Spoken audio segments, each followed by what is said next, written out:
Alberto Franceschi, esta semana han ocurrido cosas que de alguna manera a los que le siguen el pulso o sin falsa modestia, a quienes le seguimos el pulso a la realidad venezolana, no debería habernos tomado por sorpresa.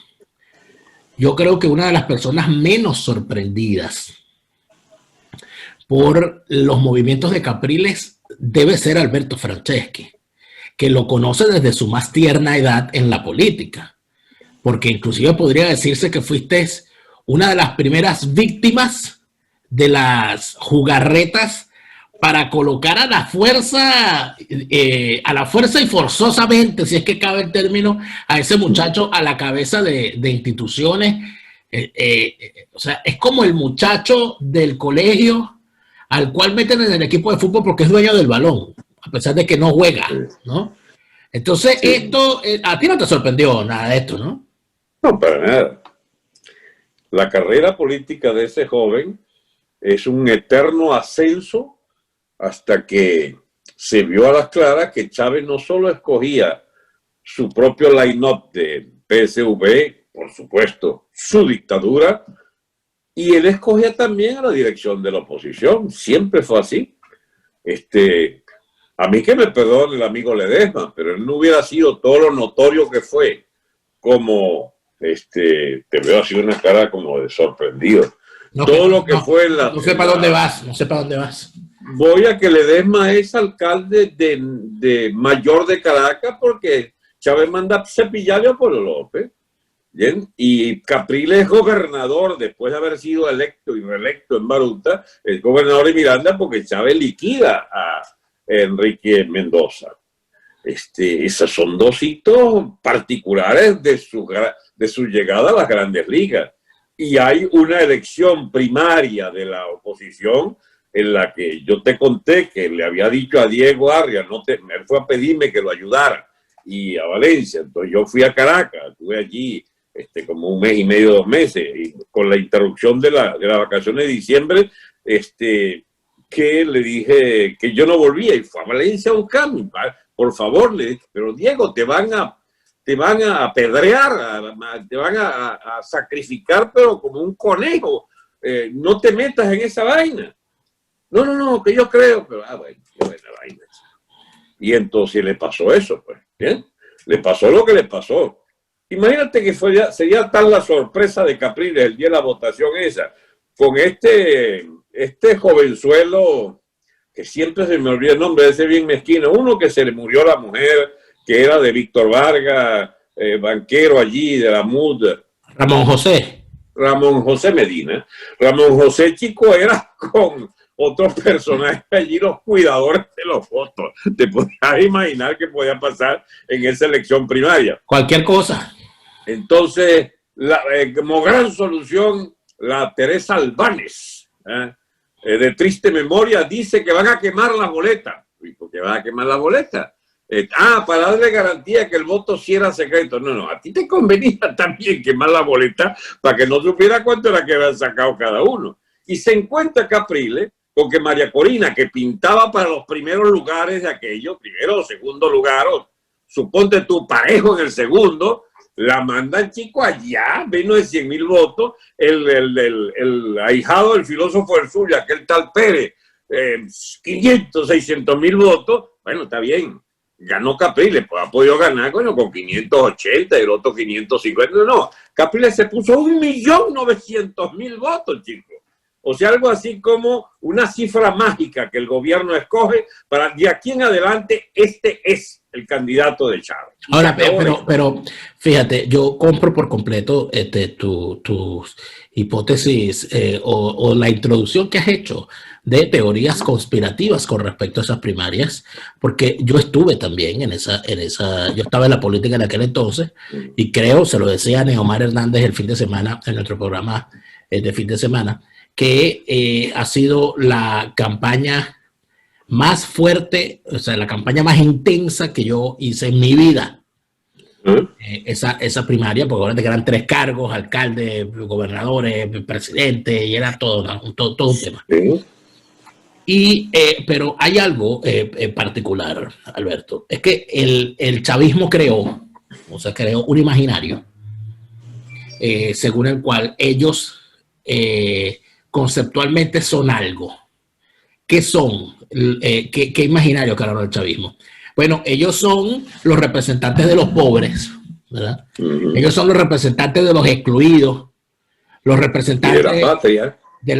Sí, pero ya va, los representantes de los eternos excluidos, de los trabajadores expoliados, de los obreros maltratados, de los campesinos sin tierra, de los aborígenes despojados de sus tierras originarias. Y este bichito era el de la burguesía caraqueña. Para allá voy, que el planteamiento es que el chavismo necesitaba una oposición que representara fielmente lo que ellos decían que eran los enemigos de los representados por ellos. Entonces, si yo soy el representante de los pobres, mis opositores tienen que ser los ricos. Si yo soy el representante de los obreros, mis opositores tienen que ser los dueños de empresas. Sí, además de eso, hubo toda una situación que el chavismo, una de las cosas más viles que hizo el chavismo, que el manejo del tema racial, inclusive, donde el venezolano tenía que ser negro, moreno, oscuro, indio, y si un venezolano era blanco, eso era un error del sistema. Ese era heredero casi que de Cristóbal Colón, violador de India, etc. Eso, cuando tú de verdad crees que, para mí eso empezó en el mismo momento en el que por decisión estratégica el chavismo decidió dejar de confrontar con Irene Sáez y pasar a confrontar con Salas Romer. No quiero decir que Salas Romer haya formado, que ustedes, porque tú estabas en esa campaña, hayan formado parte de eso, sino que en efecto el chavismo decidió en determinado momento enfilar contra Salas Romer. El tipo era él, porque ya se había agotado el discurso de los adecos y la cosa, porque los adecos ya estaban muertos con el candidato que tenían. El que venía, el que de alguna manera lograría aglutinar unos apoyos era Salas Romer, y ellos decidieron confrontar con él. Sí, bautizarlo el cifrino. AD ayudó en esa campaña, ¿te acuerdas del rap del tipo? Claro. Era el cifrinal. Y no estaba exento de alguna, digamos, apariencia o realidad aquello, porque efectivamente Salas Romer era el candidato de clases medias, importantes sectores de clases medias, efectivamente blancas. Ahora, ¿qué culpa tenemos? Venezuela es también una altísima componente de blancos. Por supuesto que sí, pero ese ángulo que tú dices existió siempre. Y era herencia adeca, porque a los adecos les encantaba aquello, el partido de la chancleta y el partido del pueblo. Pero momento. Eso también es herencia cultural. Pero momento. Eso se agota. O sea, se agota en los años 90, 80, se agota. Si es que acaso se pudo, Alberto, porque es que también tú no puedes determinar la venezolanidad por la característica. Pero por supuesto. Social. Yo no creo que Salas Romer, sinceramente, yo no creo que Salas Romer no sea venezolano. O sea, yo considero que dentro de lo que orgánicamente ese señor es venezolano. Tan venezolano como Chávez. Como Chávez. O sea, y me perdona la comparación el doctor Salas Romer, pero es una realidad. La venezolanidad no se mide por esas cuestiones. Pero y además voy más lejos. Está de acuerdo siempre, Dani. Eso es una falsificación, es un abuso, son elementos, son argumentos racistas lo que fue el chavismo. Pero eso se mantuvo en el tiempo. Y la pregunta que uno debería hacerse es ¿por qué demonios nunca fuimos capaces de romper con eso? ¿Por qué permitimos que el chavismo hiciera esa vaina? Lo hizo primero con Salas Romer. Después, nos sacan el experimento de clave. Arias Cárdenas. Después lo hacen con Primero Justicia. La oposición era Primero Justicia, ¿no? Y la oposición tenía que ser Capriles, por Dios. No podía ser un candidato, no podía ser un Ledesma. Te tengo la clave. ¿Cuál será? Los Amos del Valle, dueño de los medios de comunicación de masas. El Nacional como centro político del país, como centro derecha, pero más centro izquierda, qué sé yo, según los vientos que sonaran, El grupo de Venevisión es una corporación ligada a grandes capitales de orígenes oscuros, muchos de ellos. La burguesía caraqueña atrincherada en los country de la Lagunita y del viejo country club. Esto parecían los argumentos de un izquierdoso, de alguien que le quedaron No, porque es que tú... esa es la realidad. Pero es que ustedes lo El universal como factotum, el universal de Mata, como el factotum periodístico. La cadena Capriles, digamos, el ángulo populachero, pero desde el ángulo de Capriles, del suegro, nieto, ¿cómo se llama? Del tío abuelo, o lo que fuere Capriles, de aquel magnate de la cadena Capriles. Pero Alberto, ¿por qué a ustedes los políticos les encanta siempre echarle la culpa a los medios de comunicación? Porque eso pasa mientras haya supuestas víctimas como tú del asunto. Los medios de Venezuela, pero Dios, ¿de cuándo acá tú te vas a hacer inocente que los grandes medios son oligarquías del dinero y oligarquías de partidos compenetradas absolutamente con las peores trapacerías y vagabunderías para hacerse de capital fácil a través de políticos venales, ministerios, permisología, excepciones, impuestos o impuestos, digamos, caprichosamente bajos, dólar manejado, bloqueos a todo lo que fuese ajeno? ¿Y por qué esa cara de resignación la ponen como si te desayunaras? No, porque el planteamiento que te estoy haciendo es el siguiente. Ya va, tú cambiaste el tema, ¿eh? No, estamos en el tema. O sea, tú me dijiste que la clave a esa inocentada de no ver lo que el chavismo hacía con respecto a la oposición era culpa de los medios de comunicación. No, ya va. Ese que está como tramposo hoy. No. El tema es interpretativo. El chavismo, que es la astucia política personificada de ese segmento de origen plebeyo, de uniformes de participo, en los medios militares, que es donde se marca mejor la impronta del mestizaje venezolano, pero también la palanca de desarrollo, de ascenso social más sencilla y más fácil. El que no podía hacer grandes dinerales, podía hacer por lo menos posiciones de poder, aunque su origen fuera humilde, y muy humilde en el caso de muchos militares, porque nunca fue como el ejército argentino o el chileno, coto cerrado de oligarquía, nada por el estilo. El ejército venezolano, fiel a la contribución del gran Rómulo, es policlasista, de verdad, como Acción Democrática, como la Venezuela del 58 hasta los 80, 90, era efectivamente había una palanca de ascenso social impresionante, vía también militar, no la única, pero también había militar. Y te vas nutriendo en la élite y de capas medias muy amplias de mestizo de toda clase. El chavismo es el que devuelve otra vez la vaina e inventa, digamos, una especie de leyenda negra de la democracia que consiste en asociarlo a los ricos y ellos eran los pobres, los chancletudos, los que deberían volver por las grandes banderas de la guerra federal, incluso los amueras, los que no sepan leer y escribir, de Alagachao, digamos, el líder zamorista de aquella guerra federal, el líder Zamora de aquella guerra federal, era la vindicta social como palanca. Y vemos entonces el chavismo usufructuando las mieles de ese poder nacido de la estupidez también de la oligarquía, porque esa oligarquía detrás de Sala Romer le hizo la batalla facilísima al chavismo por argumentos que dio la propia Acción Democrática. Pero a ti no te parece que utilizar la palabra oligarquía es como darle demasiado, sí, una tontería, demasiado a esa gente. Pero pongámonos de acuerdo. Entonces, pongámonos de acuerdo en un nuevo lenguaje, Dani. Los del billete, qué sé yo, de cualquiera hacía su origen. Los del billete eran blanquitos de origen extranjero, de la aristocracia tradicional caraqueña, que fueron los fundadores del Estado. Pero momento, ¿no? Porque hoy viniste con ganas de rebuscar vainas viejas. No. Dale, yo te escucho. No, porque en realidad lo que quisiera es dar el salto adelante a partir del vehículo Capriles. Porque, ¿qué ocurre?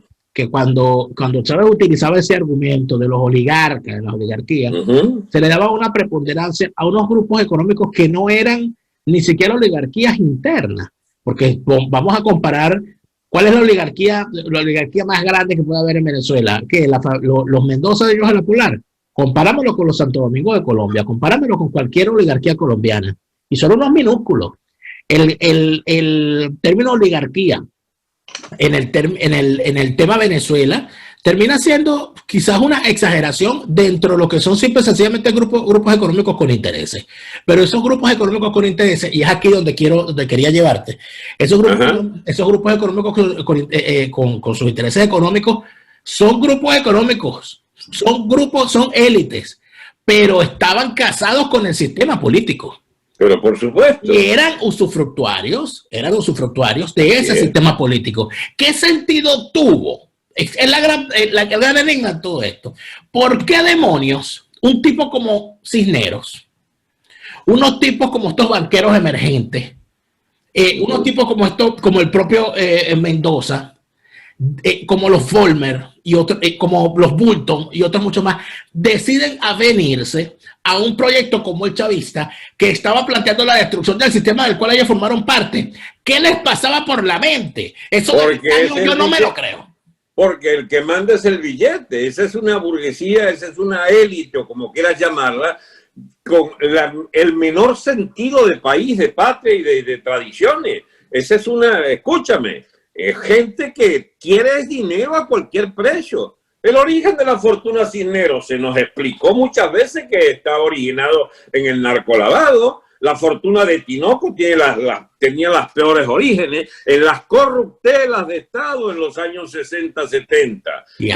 Los 12 apóstoles famosos. No, yo no vi ningún negrito allí. Eran gente de las familiotas esas que, bueno, sin embargo, habían elementos allí de la mezcolanza o de la mixtura adeca. Bueno, había unos emergentes. Ligaba las dos cosas, ligaba a algunos nuevos y otros viejos. Pero, Daniel, yo lo que no entiendo es el sentido de por qué tenemos que llegar a escudriñar tanto para llegarte a este punto.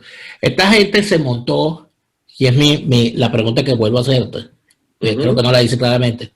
Esta gente se montó en un proyecto que buscaba destruir el sistema del cual ellos formaron parte.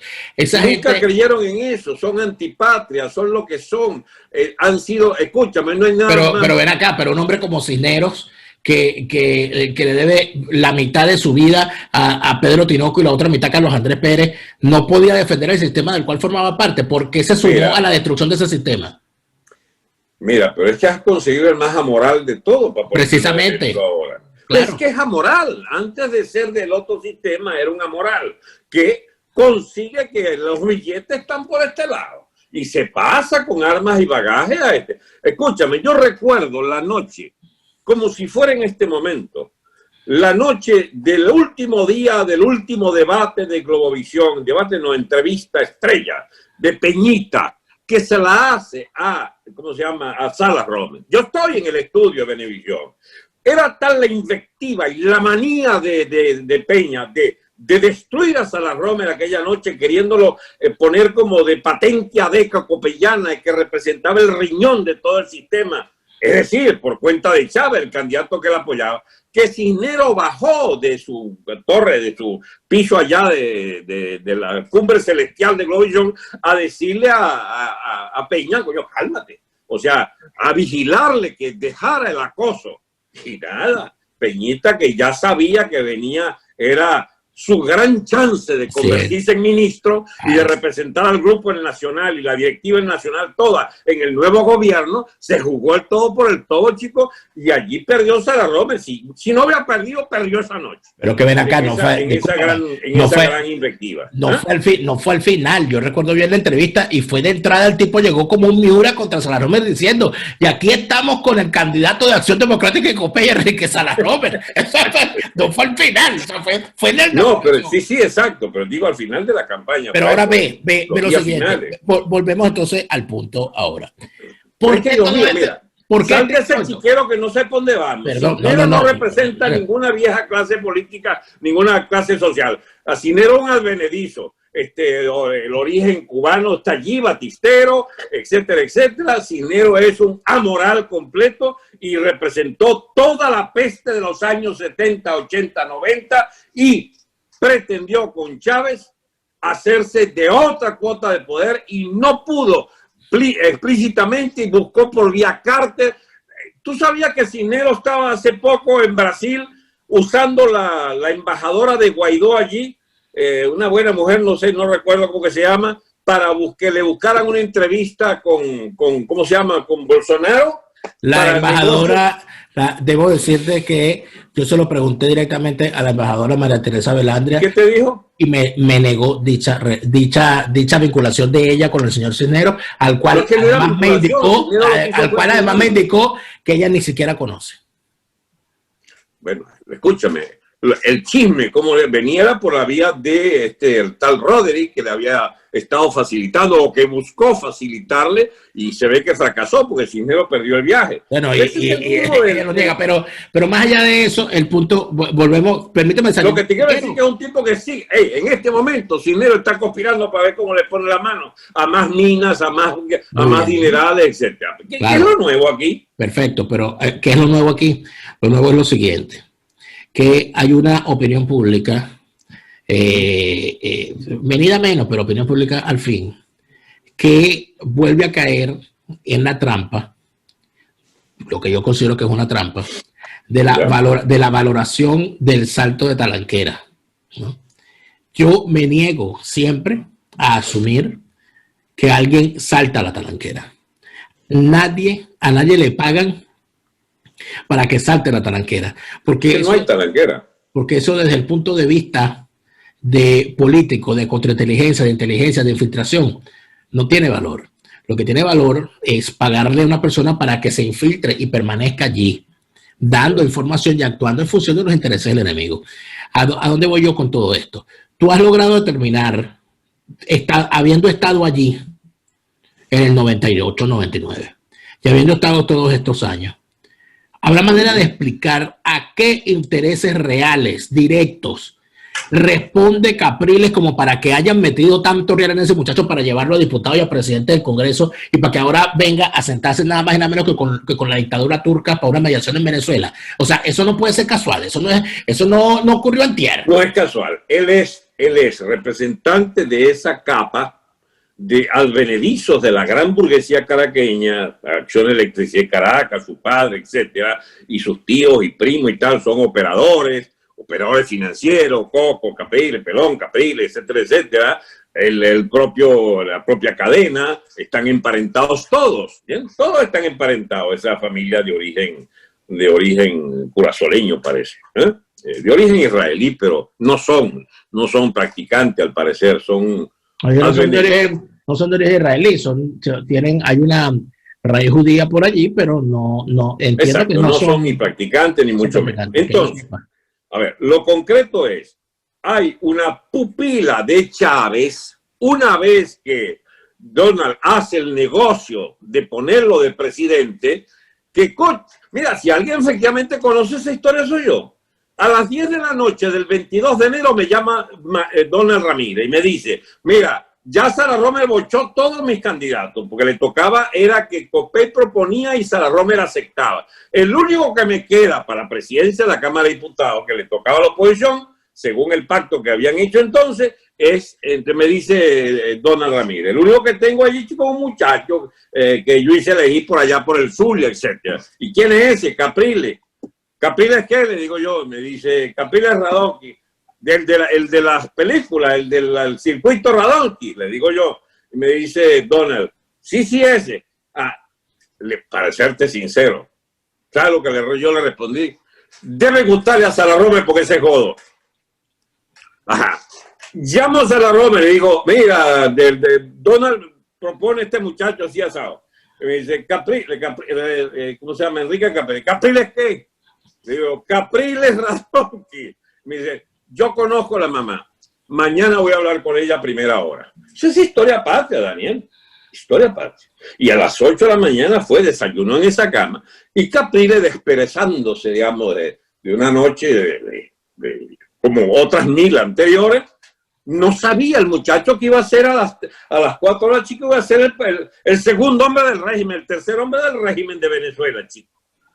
Bueno, y así fue. Ahora, ¿qué es lo que hace Chávez una vez que se produce esa accidentada, digamos, búsqueda de ese candidato que nos representa a todos en la Asamblea Nacional, en el Congreso, pero en la Cámara de Diputados del viejo Congreso, electo en diciembre? Bueno, lo que quedaba es la pupila de Chávez, que dice, sirve este muchacho. Y ahí empieza otro capítulo de la vida de Chávez. Pero espérate un momento, no te me vayas. ¿Y cuál fue el compromiso por el cual Salas Romero aceptaría a ese muchacho allí? Quería una persona distinta a todo el perraje de okay. todos los politiqueros copellanos. Ok. No, la intención de Salas fue una cara nueva, una cara nueva. No, era una cara nueva y de que de verdad no tuviera ese... De verdad lo era. Era una cara nueva, pero con intereses, representando no estaba comprometida con lo que no sabía Salas es que ya lo tenía en el bolsillo Donald, porque lo había electo en su propia, lo que llaman lista del secretario general. Esa es la cuota del secretario general. Y es allí donde entra. Después me ratificaría, esta sí no te lo voy a vender.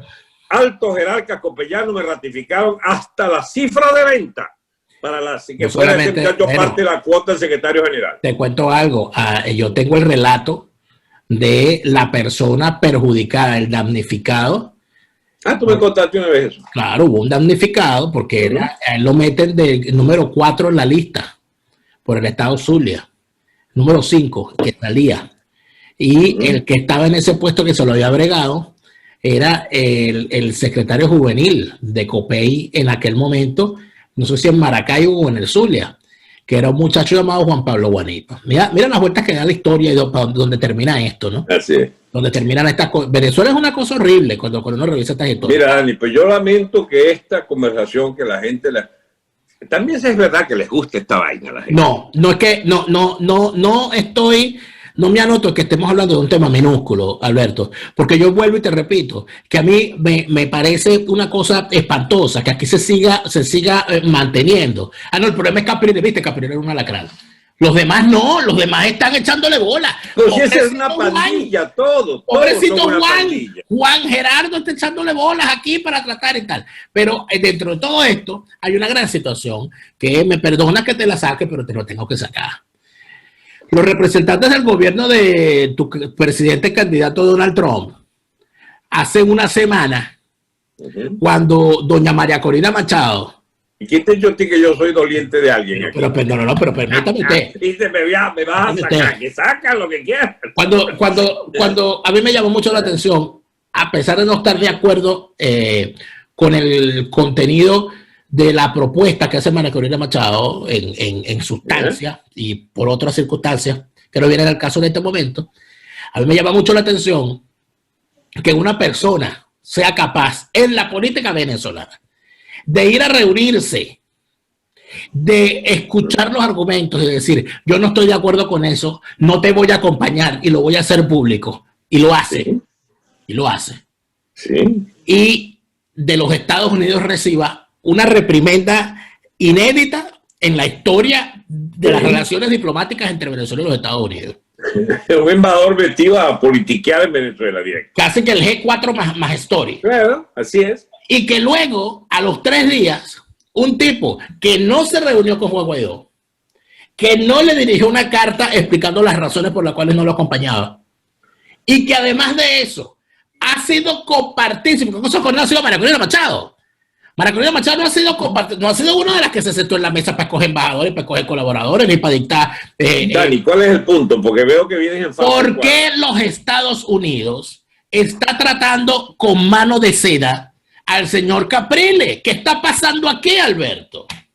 Aquí está pasando que vuelven los viejos criterios del Departamento de Estado norteamericano de los últimos 21 años, cómplices de toda la evolución política de Venezuela y de esa oposición de recogebate, para no decir bates quebrados, de esa oposición conveniente, seducidos por el chavismo.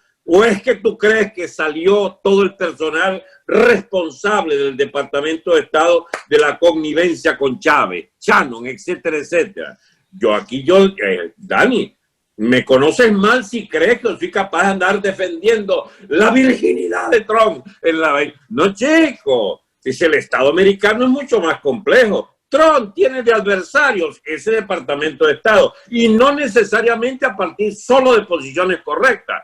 Lo que hay en Estados Unidos es un tinglado de fuerza sumamente compleja que Trump adversa el llamado establecimiento de Washington quiere desaparecerlo. Y el tipo que tenía que hacer las grandes reformas que él se propuso, encontró esos obstáculos que también a nosotros nos afectaban. Y dijo al principio que iba a echarle pichón contra los chavistas. Y nosotros aplaudimos, por supuesto. Y se ha mantenido, pero como una expectativa absolutamente bucólica, porque la realidad es que llegó hasta donde llega Guaidó. Ahí recogieron a Guaidó otra vez. Es un hecho que recogieron a Guaidó.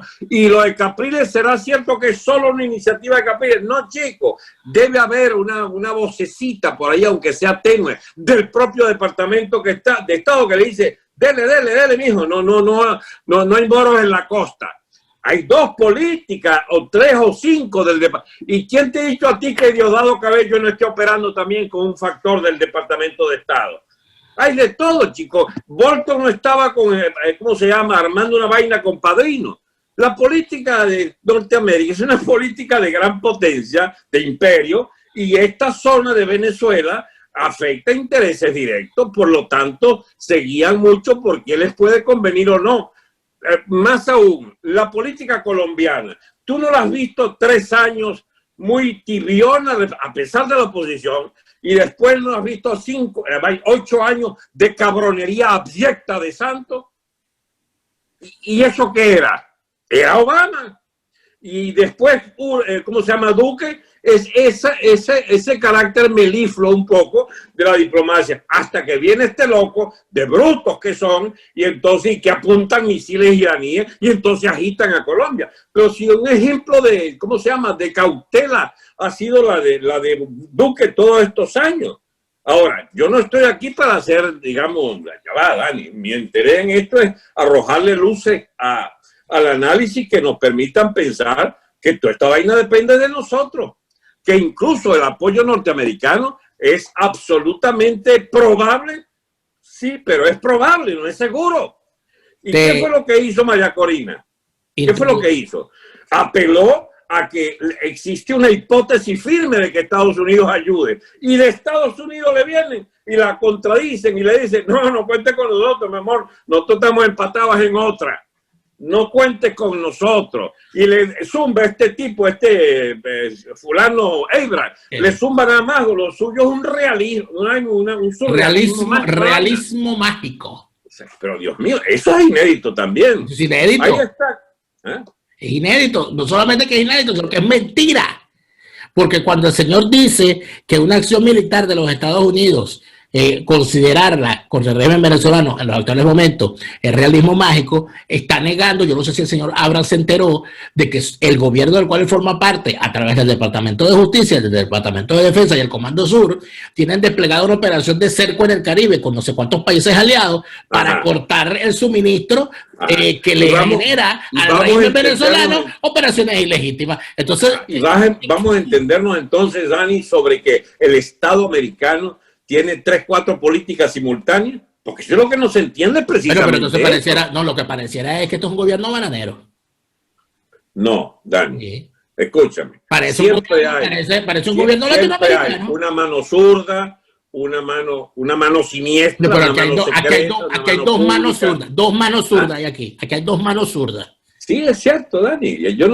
Mira, Capriles no es un loquito suelto. Capriles opera a nombre de intereses poderosos, que se atreve, chico, a contradecir 9 de cada 10 opositores convenientes. Hay otros que somos distintos al señor Capriles y no nos plegamos al gobierno, sino que nos ponemos contra el propio Guaidó y contra la propia MUD, que es otros canallas que están allí haciendo de cómplices necesarios de la operación Capriles. Ahora, estas cosas hay que decirlas, Daniel. A ver, entre Guaidó y Capriles, ¿a quién prefieres tú en este momento? Si fuera de preferencia.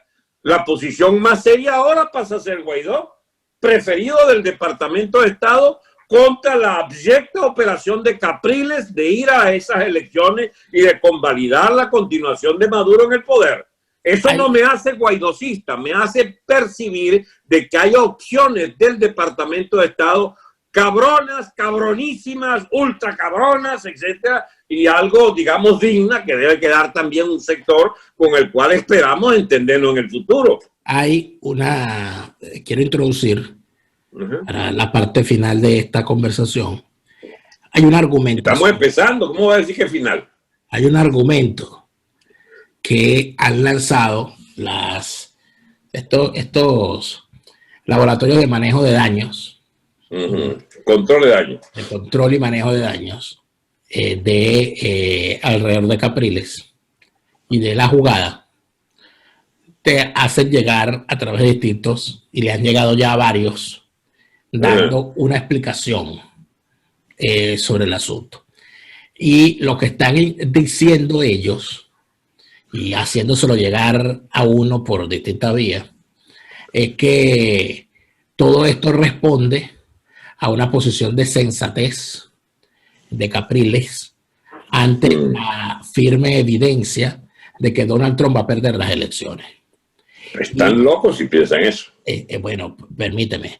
Ellos justifican la movida diciendo que no hay un interlocutor válido en los Estados Unidos porque no hay una política seria y firme, que prácticamente el gobierno de los Estados Unidos se echó para atrás con respecto a Venezuela porque están metidos en su campaña, en una campaña fallida que va a resultar en la elección de Biden, y que por tal razón hay que anotar, es lo que ellos dicen, fíjate tú, y que por tal razón hay que adelantarse y ponerse de primero en la cola, ¿verdad? Anotarse con la jugada europea, con Borrell y con esta gente, y quedarse ahí a ver. Si el 3 de noviembre ocurre, no, echamos para atrás, nos retiramos. Esto no es el objetivo. ¿Qué te parece ese argumento de los niños? Dani, que hay que volver a empezar otra vez el programa. Eso es lo que hay que hacer. Porque el punto de partida, Daniel, es exactamente ese cuadro de problemas internacionales. Porque de verdad nosotros somos unas piezas de cuarto orden en el ajedrez mundial. Y de verdad eso tiene cierta coherencia, que Capriles esté jugando a la, para mí, soberana estupidez. Capriles no. La gente que está siendo políticamente representada por Capriles. Bueno, es la misma. Pero en todo caso, lo que te quiero decir es, Capriles tiene tanto chance como Biden entonces. Entonces tú me dirás, pues entonces sí tiene chance porque pudiera Biden ganar. No, bueno, si eso es lo que han inventado, que Biden puede ganar, pero eso es manipulación absoluta de lo que está contra la corriente de una tendencia profunda que garantiza a Trump. Y te lo digo antes de que se verifique, precisamente para jugarnos hasta el prestigio intelectual, si uno lo tiene. Trump está por encima de los 350 votos electorales. Habiendo sacado 306, va a 350, 360. Trump tiene ganada la presidencia en los otros 4 años.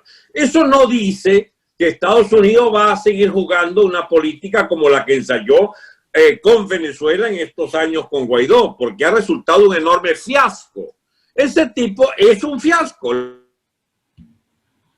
La MUD es un fiasco. Son unos ladronzuelos allí ubicados detrás de Vecchio y de Boré, viendo a ver qué rapiña. 700, 800 millones ya se han cogido. No ha llegado ni una curita a Venezuela de la plata esa. Todas se la comen estos tipos. Ahora, y aparece entonces la vieja y derruida figura de Capriles tratando de volver. Y está tan desacreditada la MUD que efectivamente Capriles consigue quien le crea. Porque Capriles por lo menos tiene la virtud de que él es capitulador hasta las últimas consecuencias. Él nos vendió el alma 2 veces, una llave y otra Maduro, y aspira a venderla por segunda vez ante Maduro. Y es un tipo coherente, es coherente en la cobardía infinita, es coherente hasta inicia a buscar esos turcos para que le ayuden, entienda, a montar nuevo tinglado negociador a fondo del alma nacional, que está dispuesta a venderla por 4 reales.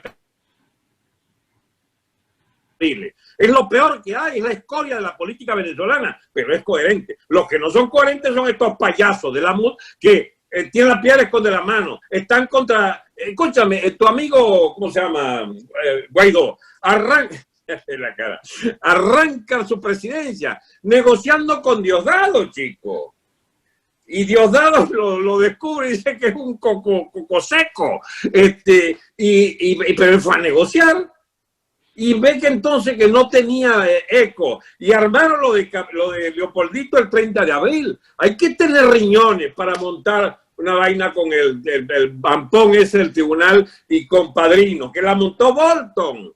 Bolton con ¿cómo se llama? Con el SEBIN, chico, de Figuera, que está ahora refugiado y protegido aquí.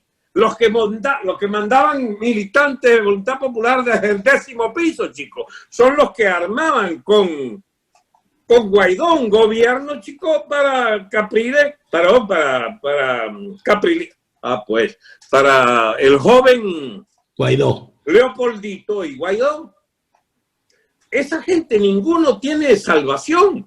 Todos son practicantes de la brujería política allí, de esa cantidad de buscadores de fondos, eternos buscadores de fondos, y los operadores financieros de todo ello, ¿quiénes son? Están en Madrid muchos de ellos, y en Miami están los otros. Son las fortunas hechas, chicos, escúchame, nuestra burguesía fracasó históricamente detrás de Adeikopey y se hizo una parte chavista, y los que se lograron cambiar a tiempo, convertidos en burguesía roja y en boliburguesía, enseñaron a los chavistas el negocio perfumado de las finanzas mundiales, de los depósitos en la banca, en los de paraísos fiscales. ¿Eso de dónde aprendieron ese puño zarrapastroso, chicos, que llegaron al poder de la mano de Chávez? Esa nueva burguesía roja es hija legítima de la vieja burguesía nuestra, que le sirvió en bandeja de plata, vía los Escotet, vía los bolichicos, hijos todos de la familia, los primos y Leopolditos, son todos los Capriles y compañía, son toda la misma gente, la misma miasma,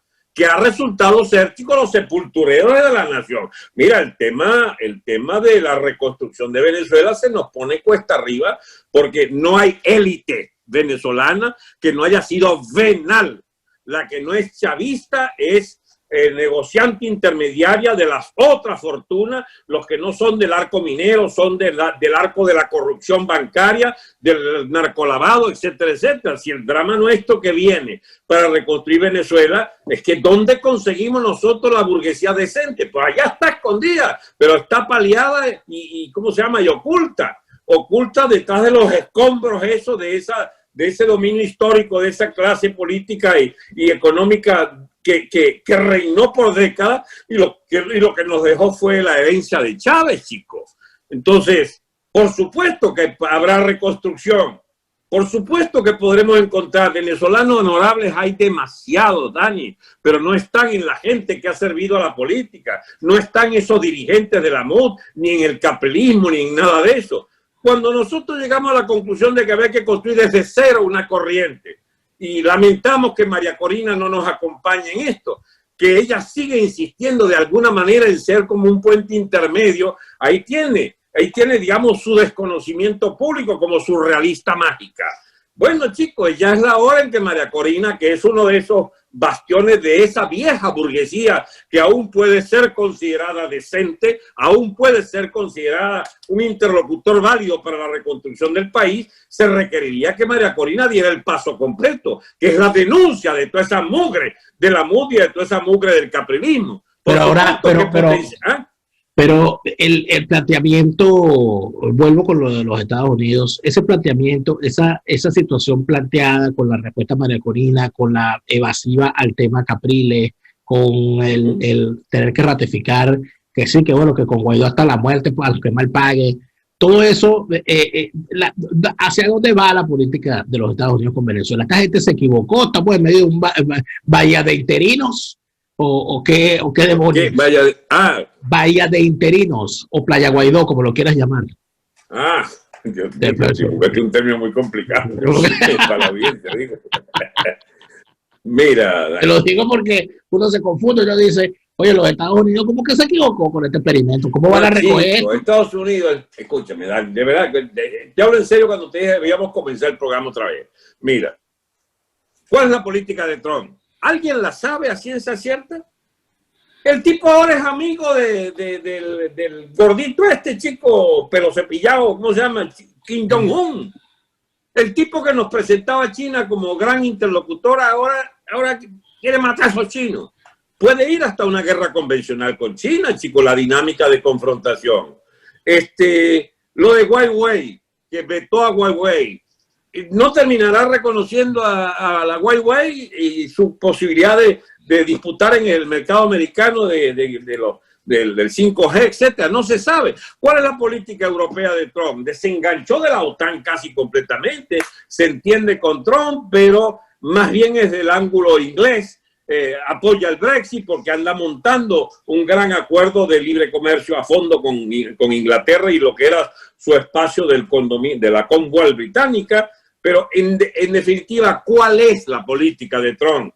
Es una política que quiere oportunidades, chicos, para una reoxigenación de Estados Unidos como primera potencia, que ya tenía perdida la batalla con China si seguían en la línea del gran capitalismo financiero que le importa nada los suelos de las patrias, y se había asociado ya en el gran negocio de los grandes banqueros para hacer de China, chicos, y por qué no, primera potencia mundial. El problema es que detrás de eso debe responderle con una fuerza aeronaval, un arsenal estratégico, etcétera, que es en última instancia lo que define si tienes poder para seguir dirigiendo el mundo. ¿Tú confías en que eso que ha dicho Elliot Abrams, de que pensar en una acción militar de los Estados Unidos contra el régimen venezolano es realismo mágico? ¿Tú confías en que eso fue una butada del señor? No, no es butada, pero si lo más trágico es que eso se parece a la verdad. Se parece, Dani, porque, mira, hay dos cosas que son absolutamente inviables.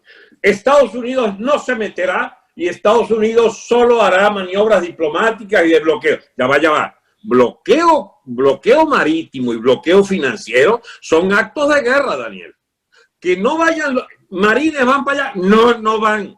Porque Estados Unidos, en eso de que no queremos ser policía del mundo, detrás de eso está que no van a volver a operaciones de gran envergadura devolviendo cuerpos de soldaditos americanos en bolsas negras.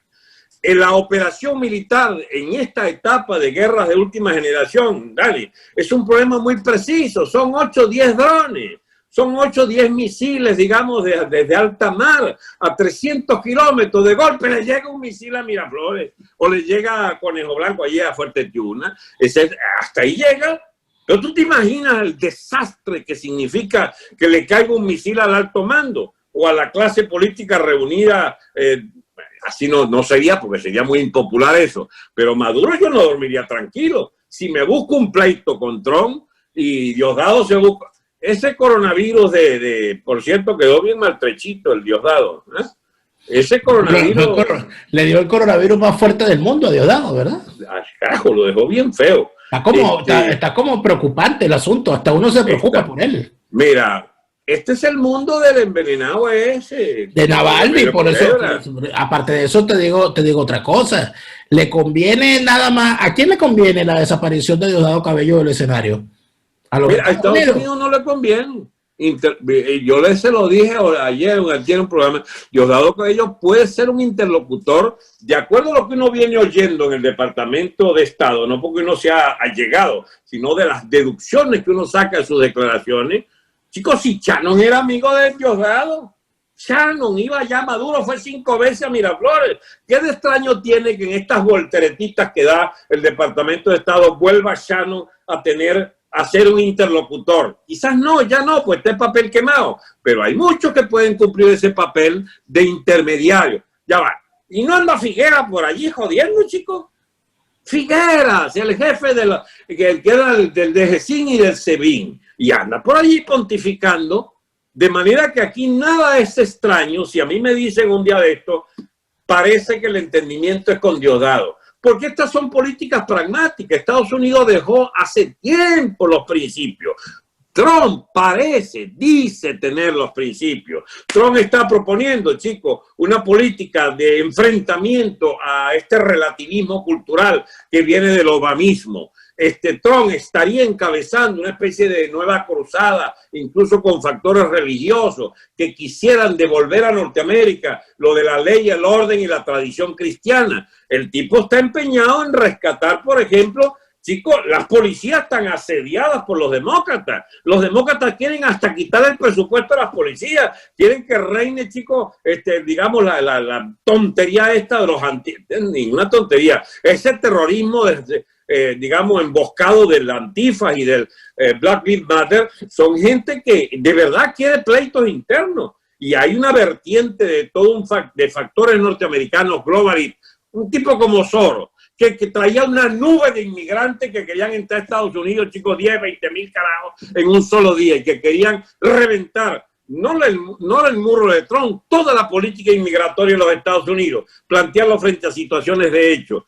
Todas esas son maniobras de alto vuelo de toda clase de personajes siniestros en este país. Finalmente, Alberto, y frente a todo ese escenario que tú estás pintando, de un Donald Trump peleando con Huawei, con China, con el Black Lives Matter, contra Soros, contra los globalistas, contra el obamismo, contra los demócratas, por la policía, por el cristianismo, por la cruzada, ¿no te parece que Venezuela termina siendo un tema muy menor y que de alguna manera al ser tan menor, por eso que estamos viendo estas que allí no está desgracia? Somos un tema menor, pero no tan menor, porque hay una flota, como tú bien dijiste y recordaste, hay todo un tramado, una trama financiera gigantesca del narcoestado, de los narcoestados delictivos que afectan la seguridad interior de los Estados Unidos.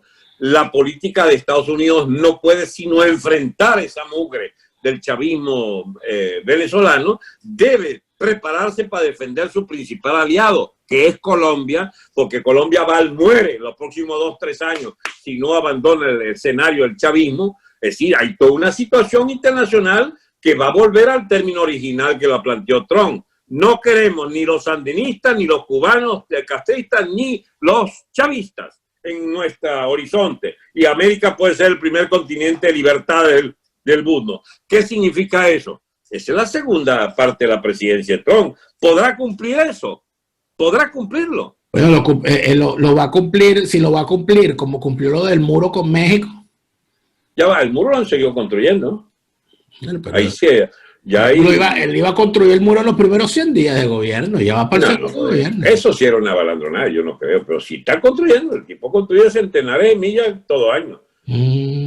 Se dice fácil, pero hay 700 kilómetros. 3 idas y vueltas Caracas-Valencia, chico, tiene el muro ya construido, Dani. ¿Tú lo viste? ¿Ah? ¿Tú viste el muro? Este es el colmo que me mande. No, te estoy preguntando. Te estoy preguntando. Eso es lo que dicen los medios, periodistas serios que han constatado que existe el bendito muro. Mira, ven acá.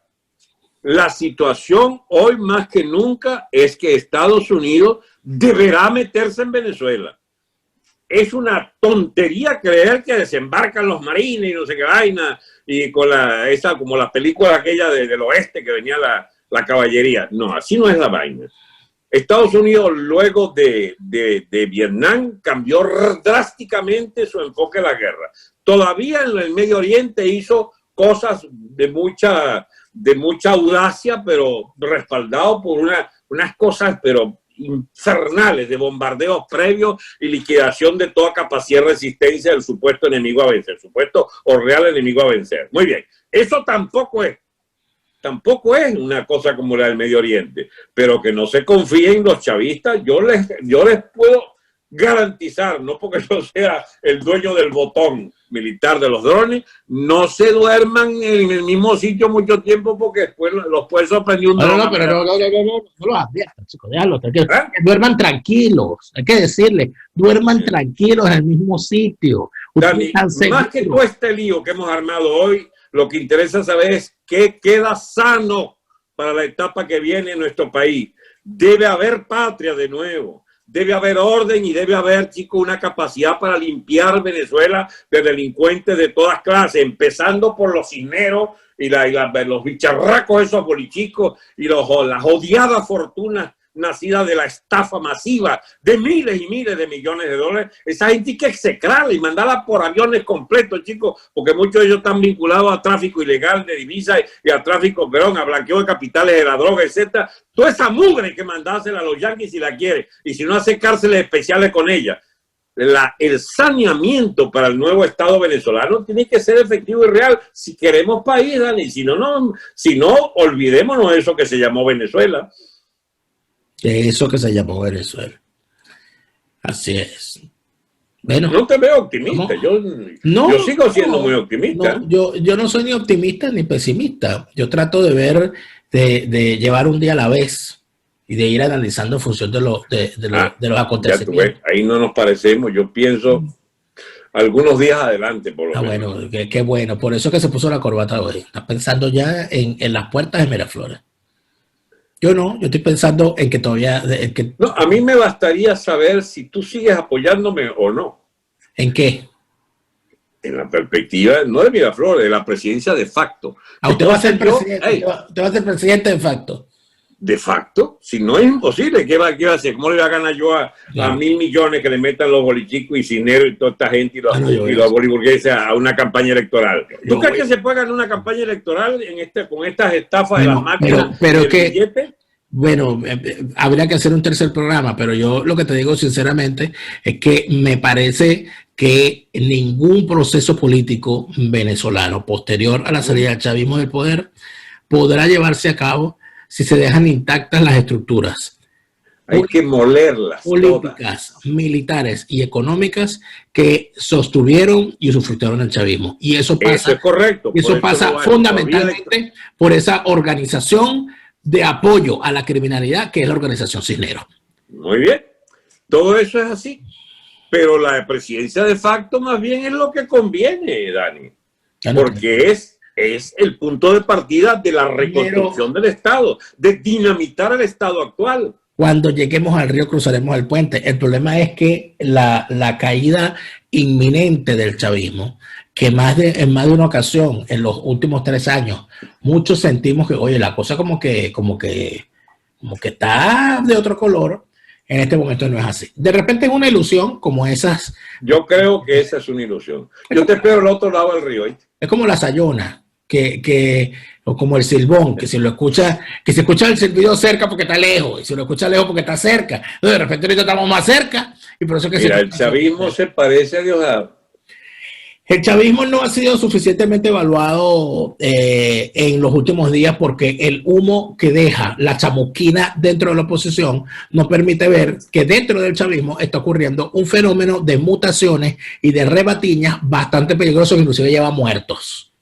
¿Dónde está Carlos Lang?